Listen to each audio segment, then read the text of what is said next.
All right. Well, hello, everyone. Welcome to our cybersecurity seminar.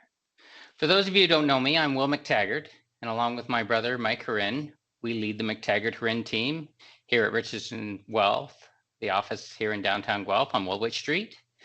And just to kick things off, I just want to make sure everybody is aware that we're recording this event because it'll be useful in case anybody has any questions after the fact to have a record. And so I will kick things off. Technology, like cell phones, email, FaceTime, and other apps, are changing our lives all the time. In some ways, things are getting a lot better. I mean, we can stay in touch with family members and friends anywhere in the world today. It's quite amazing. The flip side is that cybersecurity incidents are on the rise. Day to day, we see attempts by cyber criminals to scam money from our clients. Our approach is clear. We don't take instructions out of the blue by voicemail or email. We watch for unusual behavior, and ultimately, we talk to you, our clients, directly to confirm instructions on a personal level. On that same personal level, today, we are fortunate to have Brent Fowles, Chief Information Security Officer at Western University, here to talk to us about cybersecurity. Brent has enjoyed a long career in technology, including the banking sector at TD and Bank of Montreal. He revolutionized Western's security stance through the creation and implementation of Western's cybersecurity strategic plan. He provides deep insight into navigating the complexities of cybersecurity as corporations and as individuals. Brent is going to explain a common sense approach to cybersecurity over the next hour. If you have any questions, we're going to ask you to type them into the chat, and Brent will address them either at the end of his talk or we'll reach out for a discussion following the meeting today. So with that, I will turn it over to Brent to take over. He's going to speak for about 45 minutes and take some questions at the end. All right, off you go, Brent. Thank you. Wonderful. Thanks so much, Will. Appreciate the introduction. Folks, my name is Brent Fowles, Chief Information Security Officer at Western University, and I lead our cybersecurity program here. My role sits at the intersection of technology, risk, and people. And that last part is really, really important because most of the incidents we deal with today don't actually start with technology, they start with people. Western operates a lot like a small city. We have 42,000 students, hundreds of thousands of alumni, and we manage a huge amount of sensitive data. Everything from personal data to research and intellectual property. So our job here is to make sure that all of that continues to operate safely and reliably. The cyber threats don't interrupt teaching, research, or day-to-day operations. But today really isn't about Western, it's about something that's affecting all of us. Let me start with a simple question. I can't see you put your hands up, but let me just ask you to think about this. How many of you know someone who has been affected by a cyber scam? In most of the rooms I ask that question, a lot of hands go up. In my own family alone, I've seen a Facebook account that was taken over, someone fall victim to a financial scam, someone click a phishing email that compromised their account. These things aren't rare anymore. They're becoming part of everyday life. And when you look at the data across Canada, the trend is very clear. Fraud losses are over 645 million, ransomware is increasing, and about 70% of Canadians have experienced some form of cyber incident. So this isn't just a technical issue anymore, it's something that's affecting families, business, and communities. Even if you've not been directly impacted, you've probably seen signs that someone is trying to compromise you. A strange text message, suspicious emails from your bank, weird social media messages or inquiries that know too much about you. Those signals are constant. And the reality is it's not about being careless, it's about volume. Eventually, one of these hits you at the wrong moment. You're busy, you're distracted, you're in a rush. And that's all it takes. You become vulnerable at that point. So today I want to talk through these scams, how they actually work, and more importantly, what you can do about them. So when we think about cybercrime, we often imagine a lone hacker working independently and having huge computer skills as being the person who's trying to attack you. But that's not really what this looks like anymore. These are organized groups. They have funding, tools, infrastructure, in some cases even call centers. Often they're nation states actors. Cybercrime has become a big business.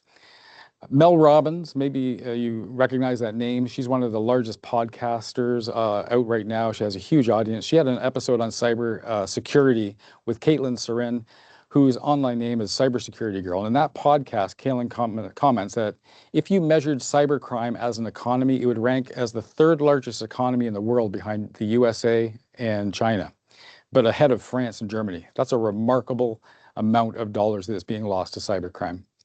When you stand back and think about it and you start to understand the scale and professionalism behind it, it explains why the problem feels so persistent, which brings us to the next question. How are they actually getting past all of the security that we put in place? Here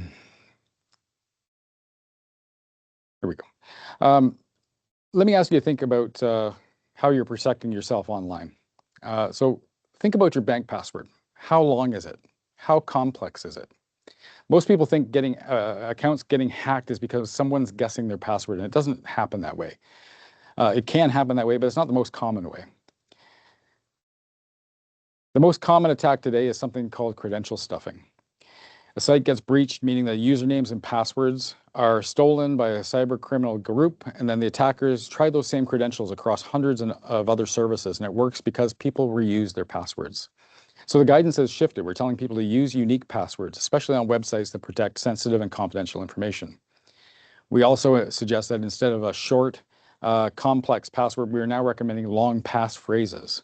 Longer is stronger, and even better is using a password manager so that every account can have a unique password. We recognize that having so many passwords is difficult. The convenient thing is to use the same password everywhere and make it complex, but it's actually not the best approach. Having a password manager allows you to use an application that you can have on your phone or your tablet or computer that'll help you manage and remember all those passwords and protect them so you don't write them down on a sticky note or in a book that you can easily lose. Now, even with that, passwords alone are not enough. Multi-factor authentication, or MFA, adds a second layer of protection to your username and password. And it boils down to being something that you know, something that you have, or something that you are. So if you think about if your password is stolen, the attacker still can't get in. You have a code sent to your phone, a number from an authenticator app, your fingerprint, or a face scan, or a retina scan are all good examples of MFA, which is layered on top of having a username and password. To describe how this protects you, at an earlier session, someone told me that he received an MFA prompt on his phone that he didn't initiate. What that signaled to him was that someone else was trying to log into his account and had his username and password, but didn't have that third factor, that MFA piece to log in. He used that information of that prompt coming up that he didn't initiate to realize that something was wrong and immediately go and change his password. That's exactly how MFA protects us. It gives you that second chance to stop an attacker. But there's one important rule, and something we see on campus here quite a bit. If you receive an MFA prompt that you didn't initiate, don't give it away. Don't tell somebody that number or whatever it is sent to you as a multi-factor. Don't approve it. We've seen students on campus who've received repeated prompts or attempts, get annoyed by it, and just hit approve. That's called MFA fatigue. And we see that happen quite a bit when people just get annoyed enough by the multi-factor that they just approve it. And at that time when they realize what they've done, you've already given away your username, your password, and now your third factor, and the person is into your account. Oh, I'm flipping screens there. There we go. There we go. So here's the rule. If you receive an MFA prompt you initiate it, do not approve it. Change your password, investigate what happened, and now let's understand how accesses to breaches can happen. Sorry on my screens. There we go. So phishing is usually the number one way that people get access to your information. They send you a Sorry, Quinn, I think I'm missing something happened there. We're having a little bit of technical difficulty there, maybe. Stand by. No, we're good. Sensitive right now, or? I'm not sure what happened there. Which slide are you looking for? Yep. They're good. We're good. Everything's good here? Yeah, we're good there. Okay, I think it was just really simple. There we go. A very sensitive mouse here that's flipping me around a little bit. My apologies. So phishing we're going to talk a little bit about phishing and smishing. So phishing is usually the starting point where emails or messages are pretending to be something that they're not. You'll typically see something that's too good to be true. You're asked to click on a link or claim a reward. Offers can often include money, prizes, high-paying remote jobs, grants, gift cards, those types of things. Or they're asking for too much personal information, asking for your name or address or bank information. If you think it might not be real, call the official number for the organization to confirm. When we talk about phishing, we're talking about things that are coming through your email. Smishing is really just when they're sending things to your phone, like a text message, and that's what we're referring to when we say smishing. The other tactics that we see with phishing and smishing. Suspicious links and attachments coming from places that are unexpected. They can often have viruses in them, and the information or links that will go to sites that are unexpected and pretending to be something that they're not. Grammar and spelling mistakes are something that we also see that were a trigger, being able to tell us that this was actually a fake email or a phishing attempt. We're seeing less of that now with AI. People who are sending phishing out are getting a lot better at using AI to send more grammatically correct emails out, and so we can't use this as much as we used to identify when those emails were coming through that were fake. And lastly, urgent action is almost always that there will be a pressure to act fast. And that's something that you'll see in almost all of the phishing and smishing accounts. They're going to tell you that your account will be locked or you're going to lose access to something. There's a time-limited offer that sounds too good to be true, or you'll pay a huge fine or be arrested if you don't respond now. Those are the tactics that are being used in phishing scams and smishing scams to fool us. But phishing is just really their opening move. Once you engage, once you click reply or enter information, the attacker learns something about you, and that's when things shift. And it shifts from phishing into social engineering. So phishing emails and text messages are often just that first step. Once someone clicks a link, replies to a message, or enters information, the attacker learns something valuable about them, and they now have your email address, your phone number, or your login credentials, and that's when the attack shifts from phishing to social engineering. And social engineering is when attackers stop trying to break the technology and start trying to manipulate people. Instead of hacking a system, they're trying to convince someone to give them access. And this really is the key idea for today.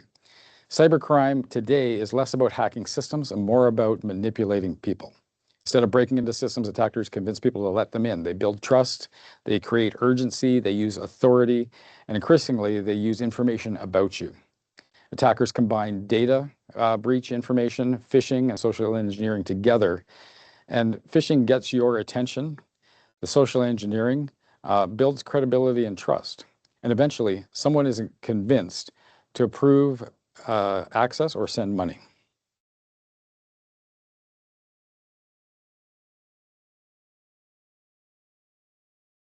Yep, there we go. Okay, so a little bit more on social engineering. This is where things have evolved. Attackers are gathering information from all sorts of places and pulling together information about you. Once they have your email and your login, they'll start collecting additional data. Social media data, data breaches, public sources, even things that seem harmless. Those things on your Facebook or your Instagram where people are asking you, so what's your pet's, post your pet's name, or, collecting answers to security questions. We're seeing an increase in criminal activity and the ability to correlate data and mount account compromises, identity theft, and financial fraud by moving from gathering information from a phishing email and then using that information gathered there into a smishing or email attack, email texting you with identifiable information, trying to fool you into responding as they get to know more and more details about you. The more they know about you, the more that convincing the attack becomes, and that's where the attack starts to feel very real. This last example is pretty surprising. I'm not sure how many people have fallen for it, but a question like, how bad is your driver's license photo? Post it here. I hope nobody's fallen for that. I was surprised to see this one. Really, with your photo and your birthday on it, it's a lot of information that people are giving up, thinking that they're sharing it with friends or family. But when you put online, stays online and can be picked up by others who have, who are using things to work against you. So be careful about what you share and when. It can all be used against you in a social engineering attempt. If we look back about 10 years, many cyber scams were actually fairly easy to spot. You probably remember things like the Nigerian prince email, somebody claiming they had millions of dollars trapped in a bank account and needed your help to move it, or messages saying you'd won a free iPad, but you just had to pay the shipping, so click here. Or there were always also those fake tech support calls claiming to be from Microsoft, saying your computer was infected, just let me log in and help you, and because we're seeing a lot of errors. And the classic CRA scam, threatening to arrest you if you didn't pay immediately. My son actually got hit with that one. And again, it always happens when you're in a vulnerable state. I don't know how they know that, but he was at university, standing outside of a classroom waiting for his exam to start, and got a call from somebody pretending to be the CRA, telling him that he hadn't paid his taxes and that they were sending somebody from the RCMP to arrest him. Luckily, him and I have had many chats about these types of scams in the past. He called me, hung up the phone, called me right away, and I was quickly able to set his mind at ease that no, the RCMP doesn't work for the CRA to pick up people and arrest them for not paying their taxes, and I'd already done his taxes for him anyway. So today, cyber threats are somewhat different than they were in the past, and today the threats look more organized, more professional, highly targeted. Instead of just mass spam emails, attackers now use data breaches, social media information, and artificial intelligence to create highly personalized scams. We're seeing things like personalized phishing, AI-generated messages, deep fake videos, voice and video, targeted attacks. The volume has increased, but more importantly, the quality has improved tenfold. And that leads me to the real-world impact. And let me give you a real example. Recently, one of our student staff brought a friend to see us and talked to the security team. His friend was embarrassed and shaken. Someone had taken a photo from his social media and used that to create an AI-generated fake explicit image of him. The attacker called him, threatened to send these images to everyone on his Instagram contact list unless he paid them $100. He panicked and paid. The attacker immediately came back to him asking for $300 more. Out of fear and embarrassment, he paid again, and even sent a screenshot of his bank balance to prove that he had sent everything he had. On that screenshot of his bank from his app showed that he had a credit card. And the attackers have no moral code. The attacker told him to take cash advance and send him more money. At that point, he finally refused and told a friend and sought help. And the money was gone, but he had stopped responding and the criminal moved on to someone else. The key lesson here is this. This wasn't about technology, it was about psychology. It was urgency, embarrassment, isolation. And the most important thing you got it done differently is really not engage the first time. Because the moment you engage, you become a revenue stream for an attacker, and they will keep pushing and keep going, looking for that compromise that they can get against you. So over the next few slides, let's talk about some high-tech scams that we are seeing and how to respond. This will just take us a moment to get this opened up here, so bear with me. Okay.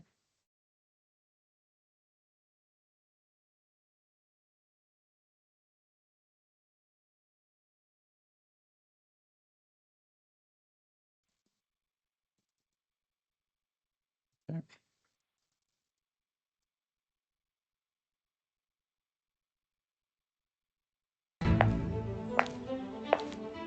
Flirt. Fake. Fraud.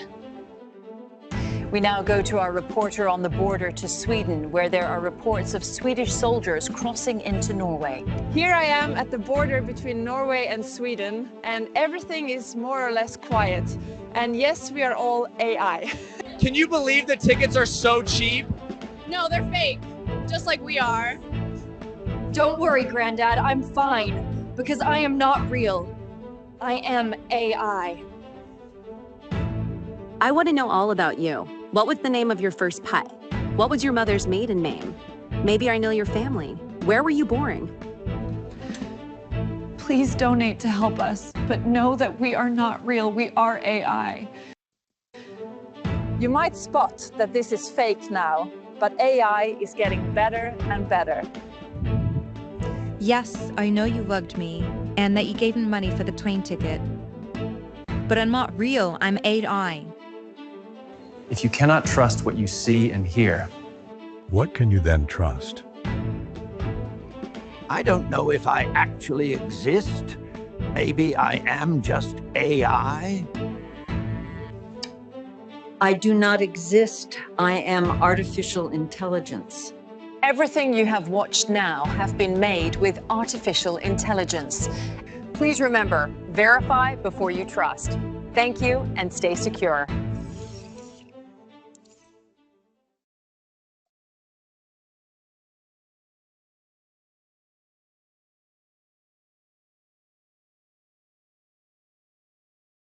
Great. So the key message there, verify before you trust. Not 1 ounce of that video was real. The people weren't real. The audio wasn't real. All of it was crafted using AI. And as they said in the video, things are getting better and better as far as what AI is able to create and how it is able to fool us. I think in the early days of AI, it was easy to see with the videos and things that were being created, you know, that things weren't real. And in the last year, it's taken a huge leap, and it made things that much more difficult for us to understand that and verify what we're actually seeing. Oh, sorry, they were on to the next one there. Good. Okay. One of the fastest growing categories of fraud right now is actually a romance and relationship scams. We want to touch on this one as well because it's leveraging AI as well. These scams don't rely on hacking computers. They rely on building emotional trust over time. The first example I want to talk about, this one happened in 2024 and was reported in the New York Post. In the UK, a woman in her 60s met somebody on Tinder who introduced himself as a 61-year-old US Army colonel named Mike. He sent video messages in military uniform, which looked completely real. What she didn't know was that the videos were AI generated. Over time, he shared personal stories that his wife had died, he had no family, he was deployed overseas. Those kind of sob stories are very common in romance scams because they create sympathy and emotional connection. And after building that relationship for a while, he started to eventually ask her for financial help. By the time she realized it was a scam, she'd sent over $20,000, money from a life insurance payout that she had received. The second example, the Brad Pitt scheme. This one was reported heavily last January. Another extreme example happened in France. A woman in her 50s was contacted online by someone claiming to be Brad Pitt's mother. Shortly after, she began communicating directly with someone posing as Brad Pitt himself. He sent poems, declarations of love, even video messages generated with AI. Over time, the scam evolved into a series of crises, custom fees for gifts, medical treatment, and other emergencies. By the end of the scam, she had transferred about 830,000 euros, nearly her entire divorce settlement, to these two scammers. These examples sound unbelievable at first, but they're pulled directly from the headlines. But the reason they work is because the attackers invest the time building up trust and emotional connection. And with AI tools, they can now generate convincing video, voice messages, and photos to reinforce the illusion. Relationship scams are not about the money at first. They're about building trust for a bigger payoff later. And you need to be aware that these things happen, and they happen to normal people.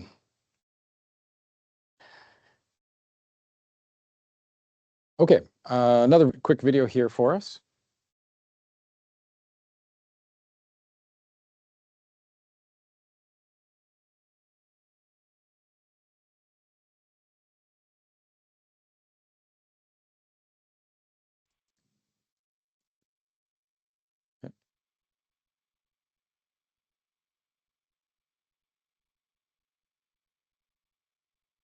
Get it towed off the highway, but this guy wants me to pay him now before he moves it. Oh, there we go. Is this me? Can you please give Do I me need to start that? as soon as possible? Hello? Hi, Mom. It's me, Katie, and I'm in trouble.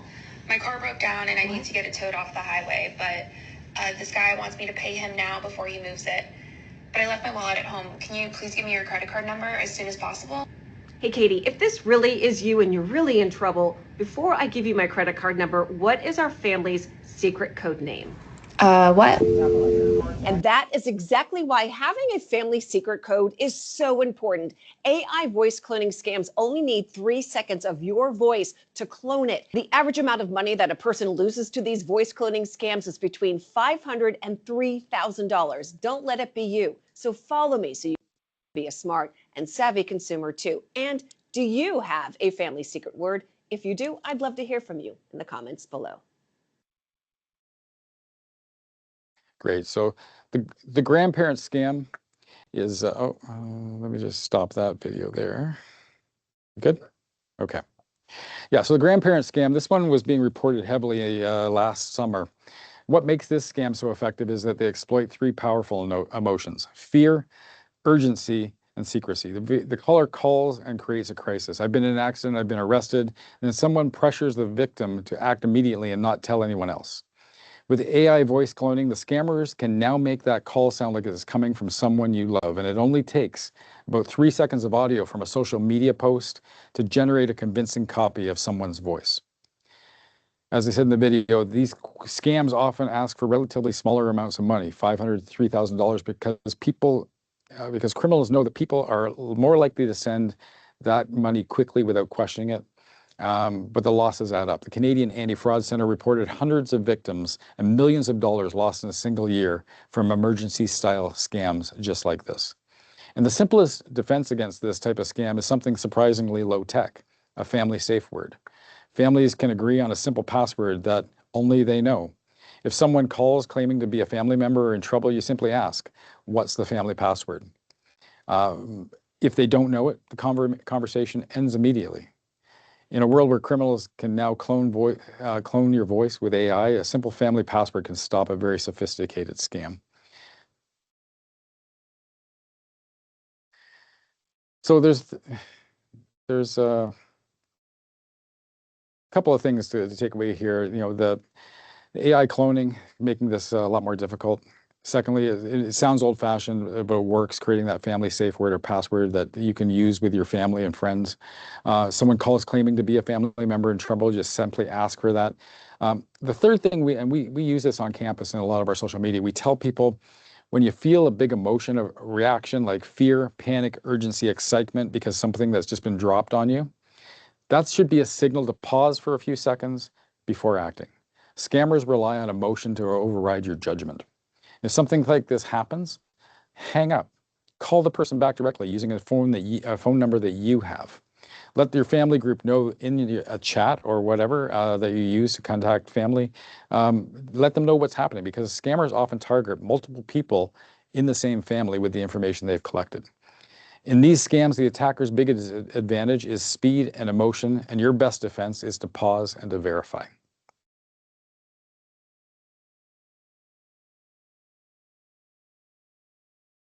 Okay, so much of what we talk about today has been focused on personal cyber threats. Criminals don't discriminate, though. They use these same approaches to target large organizations and public institutions as well. We wanted to point out a few things that have been in the press lately about organizational threats in our area that you may have seen.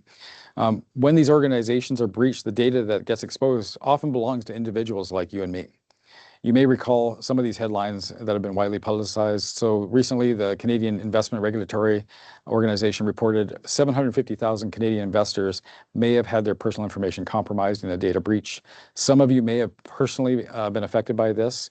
Information like social insurance numbers, investment account numbers, phone numbers may have been exposed. The breach itself started with a sophisticated phishing attack that happened at that organization. If you were picked up in that breach, I know that Equifax and TransUnion services have been offered. Those are great things to take up when you have been involved in a breach. They give you an extra layer of protection through the credit granting agencies or the credit reporting agencies in order to protect your information and send alerts to you on somebody who may be using that information to try and do an account takeover or compromise your identity.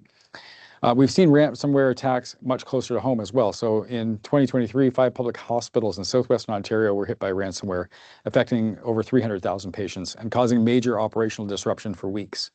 The Toronto Public Library experienced a ransomware-style cyber incident, and in 2024, the city of Hamilton suffered a cybersecurity attack that affected nearly 80% of the city's systems, from property tax systems to transit planning. The city later reported they were denied $5 million in cyber insurance coverage due to improper MFA implementation. So all of these same things we're talking to you about ways to protect yourselves are happening in large organizations that have cybersecurity programs, and people are still falling victims in those places as well. So it's the problem is huge, and the same type of scams and the same type of protections are being used for yourself as are being used in these large companies. So we wanted to talk to you about a few principles that you can keep in your back pocket, some things to remember. So when you step back from all of these examples, phishing, social engineering, AI scams, they can feel very different, but underneath they all rely on the same patterns. And that's actually the good news, because it means you don't need to memorize 20 different scams. You just need to have simple ways to think about them. The first thing is slow down when something feels urgent. Almost every scam we've seen relies on urgency. If something feels rushed, that's your first warning sign. Secondly, verify before you trust. Don't rely on what you see in a message. If it matters, verify it through a trusted channel. I think about, if it's a bank scam that you're getting, somebody's calling you from your bank. What I've told my family, what I've told my wife, and I do myself, the number on the back of your bank card is a great thing to know that it's there. If somebody's calling from your bank and something feels off to you, to stop, pause, think about how you're going to verify this, pull out that bank card and flip it over. On the back of there is the number you can call that you can trust. Third, be mindful about what you share. Information is currency in these attacks. The more that's available, the easier it is to build a convincing scam against you. And fourth, there's a balance between convenience and risk. The easiest option isn't always the safest, whether it's free public software or public Wi-Fi or reusing passwords. Those things that feel very convenient and make it easier often are making it easier for the scammers as well. And it's really about this, related to this last bullet, is also about keeping your devices up to date. I wanted to add this in. I know most of us see these software update notifications on our phone, our laptops, or tablets and think, I don't want to go through this software update right now. I'll deal with this later. What a pain. But those updates often include security patches that fix vulnerabilities that criminals are actively also trying to exploit. So whether it's your phone, your laptop, your tablet, or even your home router or your smart home devices, keeping that software updated is one of the easiest ways to reduce your risks. If you keep those 4 principles in mind, you'll recognize and prevent most of the attacks before they succeed. A few other things on how to protect yourself and lower the risk. The first thing is protecting your accounts. Still one of the most effective things you can do. Use unique, strong passwords, ideally using a password manager so you're not reusing that same password across multiple sites. Enabling multi-factor authentication whenever and wherever it's available, especially where you're dealing with personal, sensitive, confidential information that you don't want anybody else to get access to. Those 2 steps alone will stop a huge percentage of the attacks we see today. Second, use trusted technology. Be cautious about where you download software from. Free tools or apps that you're not familiar with are often, there's always something you're giving up to get something for free. And keep your devices up to date. Those update notifications are easy to ignore, but they often contain fixes and for vulnerabilities that the attackers are trying to exploit. Third, be cautious online. Be cautious in how you interact online. Don't click on unknown links or QR codes, even if they look legitimate. I mean, if you go to a restaurant and they have a QR code and it says, this QR code is for our menu, that's probably okay to take a picture of and bring up. But if you see a QR code in a hallway at the school, or if you see a QR code on a signpost, probably don't scan that one. You don't know where that's going. And you also have to think about the network you're on, because there are threats about connecting and getting online, things like public Wi-Fi. Public Wi-Fi is okay for low-risk activities, but avoid using any and accessing anything sensitive unless you're on a network that you actually can trust. You know that the organization that set it up for you, or you're running a virtual private network over top of it so that you create that trust for yourself. And the fourth item here is about reducing your exposure. And the less information available about you online, the harder it is for someone to build a convincing attack against you. Be mindful of what you share on social media, in surveys, or in forums, because that information is often what attackers use to make scams feel real. It's okay to share stuff with your friends and family, but make sure that you're turning off those settings that make it public for everyone and protect some of your data that could be used against you. If you combine these habits with these principles we talked about, you significantly reduce your risk, and more importantly, you make yourself a much harder target.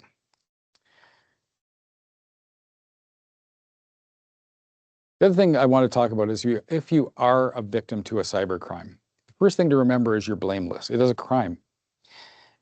It's not your fault. You need to act quickly. Call the bank, financial services, institutions involved. I was at a presentation back in the fall.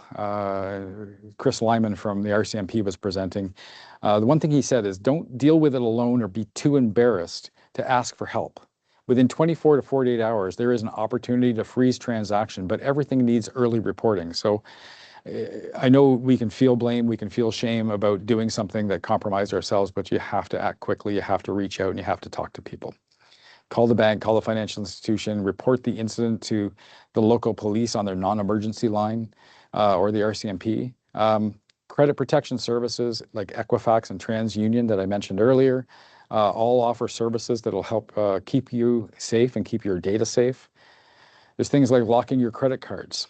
Most of the apps for our banking services now have the ability for locking credit cards that you may not be using. Or the other thing that was talked about on that the Mel Robbins podcast that I mentioned a while ago. And I looked this up for Canada because they were talking about the US.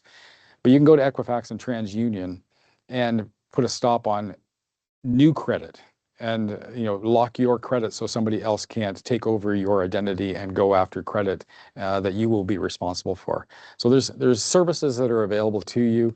A lot of people aren't aware of them. Look into them. Look at what's available through your bank and your banking apps and through Equifax and TransUnion for services that will help protect you and keep you safe. The other thing around banking, I would say, look at your daily limits, your weekly tap limits, your bank withdrawal limits, and think about whether you really need access to a $500 tap on a daily basis or a $3,000 withdrawal limit on a weekly basis. Limiting those things will also limit your exposure and your risk if somebody does compromise your account. And those often get forgotten about when we're thinking about ways we can protect ourselves in pretty straightforward ways. Something else I wanted to share, I often recommend this tool. It's a website called Have I Been Pwned? And the spelling's weird, and I get that. It's been around for almost 13, 14 years now. It is a free service created by a well-known cybersecurity researcher named Troy Hunt, and it's widely used by cybersecurity professionals around the world. The site aggregates data from known data breaches and allows you to check whether your email address has appeared in any of those breaches. I've typed in on the screen here, I've got my own email address. I've had that email address now for 25 years, so I've used it everywhere, even before I got into cybersecurity. All you do is you simply enter your email address, and it will tell you if that email address has been exposed in a breach somewhere on the internet. You can see on mine here, 25 data breaches over the last 25 years of having that. Every time I'm able to go in and see where that breach happened, I'm able to read about it in the news, but I'm also reminded to go and change my password whenever I see that I've been picked up in a breach, because they're not only getting my username, they're often getting their password. There is a feature on here where you can also go in and check to see your password. They've got all the breaches report on the email addresses and usernames that have been used, but also on the passwords that have been used. And you'll be surprised at how many people, if you go into this site and you type in, tell me how many people use password as the word password. Surprising, you'll find that it's hundreds of thousands of times password has been used as the password. So hopefully we're all doing better than that now. And but use this site, go check your own usernames and your passwords to say, you know, should I be doing better or doing something to change and upgrade the way that I'm securing my accounts? In this PowerPoint, and I think this PowerPoint will be shared with you from Richardson Wealth. We've sent a copy across to them. These links will be available to you. Great resources. On this final slide, the Canada Gets Cyber Safe, the Ontario Knowledge Base for Cybersecurity, the Canadian Anti-Fraud Center, all great places to get additional material, just like I've shared today. Western also has additional resources on our CyberSmart website. I often reference new material published on my LinkedIn page as well, so feel free to follow my account there, and you'll be able to get to our Western CyberSmart content there as well. And you know, I just want to say thanks so much for being part of this conversation today, and we will have some time to take questions. And I think if there's anything in the chat there, Quinn's just going to read those out to me, and I'll try and respond as best I can, and with a real-time answer here, or I'll come back to questions and email those out afterwards as well.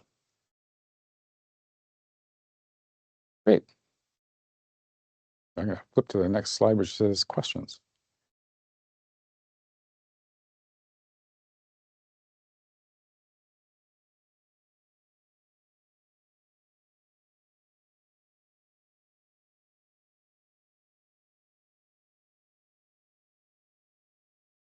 Is anybody putting up their hand to ask something in the chat or in the call, or just typing them into chat there? Okay. Perfect. We'll wait a second to get that. Quinn's just going to read them out to me. One of the questions I had at the last session was actually about virtual private networks, and I did mention that earlier in the conversation here today. But the question I had on an earlier session was, should I be using virtual private networks, and when should I be using virtual private networks? And the key to that is really about when you can't trust the network, or you don't know enough about the network you're connected to. Often we go into spaces like hotels or airports where things will pop up, and it's very easy to broadcast that I am offering up a Wi-Fi service. And unless you know exactly which one you're connecting to, you can sometimes get onto somebody's fake Wi-Fi service. And so when you can't trust what you're connecting to, this is when you've got to think about using a virtual private network or a VPN to, again, secure that connection for yourself with a service that you're paying for and trusting, in order to put a level of encryption over that network so that somebody can't scan what you're actually doing on the network with your banking or with other personal accounts that you're logging into. Okay, we have a question from Monica Mazun. She asks, how do they target people for relationship fraud where they build the relationship before asking for money? Do they just send a bunch of messages to thousands of people on Facebook or Instagram? Just wondering how they manage to target and connect with people who actually have large amounts of money to send. Yeah, I think it's a great question. And I think they're looking for those key elements that they'll pick up on somebody who might be in a vulnerable state. If you're posting about your relationship status, if you're posting about your divorce or divorce settlement, if you're showing that you're traveling a bunch, all of these things are being picked up and collected by people that you want to see them, like your friends and family, but they're also being picked up by people who are scamming and looking for people who may be in a vulnerable state. And that's purposeful. And you will find that these people are not just doing it one-on-one. They're waiting till they get that fish on the line. They're waiting till they catch somebody who is responding to them and seeing how far they can build that relationship. And often what happens if the person gets cold feet or gets aware that something may be up, and they'll drop it like that and walk away. Other people that can keep on the line get taken for further and further amounts of money, or further and further into the trust relationship that's going to put them at jeopardy. So great question. Thanks for that, Monica.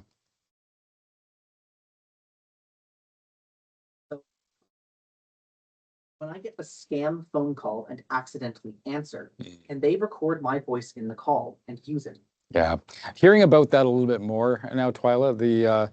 In fact, one of the last Richardson Wealth speeches that I did, somebody came up to me and said that they had just had one of those happen with their mother. and that their voice had been recorded, and somebody had reached out to their mother pretending to be them. So this is very real. It's happening in small audiences of people that we're talking to who have experienced this. But yes, very much. If you don't recognize, I've told my family, my wife as well, if you don't recognize who the call is coming from, I wouldn't even answer it, for one. And if I do answer it, I wait for them to speak, and I don't even give them my my voice if I can avoid it. I've even taken off my answering machine messages and let it be the default one, knowing that these scams are available and that it can be a very short amount of audio that can be picked up and used against you.